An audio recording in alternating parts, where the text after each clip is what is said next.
sedap, sedap. Jom, kita taruh kecap dulu. Tak buka pula. Kita taruh kecap sikit. Banyak sikit ya. Banyak sikit ya.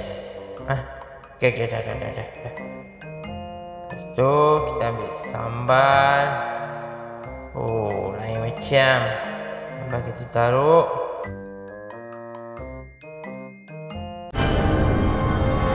Bini aku ke tu? Tak adalah. Dia dekat rumah. Dia ke? Tak mungkin. Dia dekat rumah. Takkan dia ke sini? Tak. Tak mungkin lah.